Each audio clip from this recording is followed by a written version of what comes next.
ఇప్పుడు నేనేం చెయ్యాలి? ఈ నీళ్ళ బకెట్ తీసుకెళ్తే అప్పుడు నిఖిల్ దొరికిపోతాడు.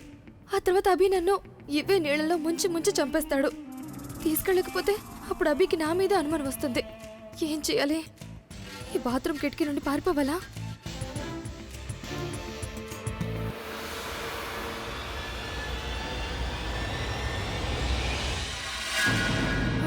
ఆలియా, ఆలియా, థ్యాంక్ గాడ్ నువ్వు వచ్చేసావు. ఆలియా, నేను సమస్యల్లో ఉన్నాను. ప్లీజ్ ప్లీజ్ నాకు హెల్ప్ చేయి. ఆ కింద ఉన్న వ్యక్తి మరెవరో కాదు, తను నిఖిలే. ఒకవేళ అభి తనని చూసేస్తే గుర్తుపట్టేశాడంటే తను నన్ను చంపేస్తాడు. నేనేం చేయాలి? Please help me Alia, please please help me.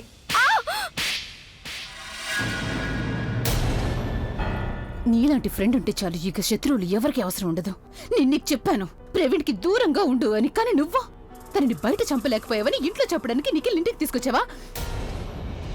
ముందే చెప్పాను తనకేవి కావడానికి వీల్లేదు అని, కానీ నువ్వు ఎవరు చెప్పినా వినవు కదా. తను మంచిదైంది మంచిదైంది, ఆ నిఖిల్ ఇప్పుడు దొరికిపోయాడు.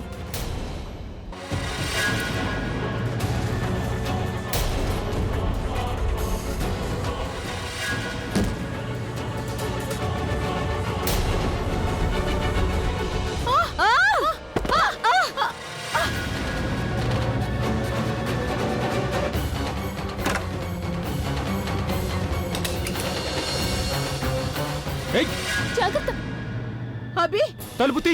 అభి నేను చెప్పేది విను. నువ్వు పోలీసుల్ని పిలిపించు. నాన్నమ్మ, ఇప్పుడు పోలీసుని పిలవాల్సిన టైం కాదు. ముందు వాడిని పట్టుకోవాలి, లేదంటే పారిపోతాడు.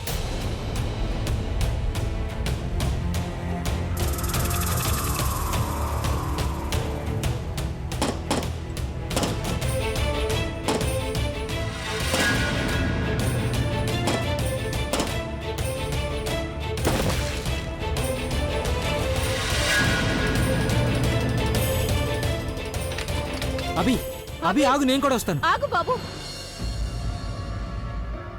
నన్ను మోసం చేసిన వాళ్ళకి ఇలాగే జరుగుతుంది నిఖిల్. ఇప్పుడు చావు.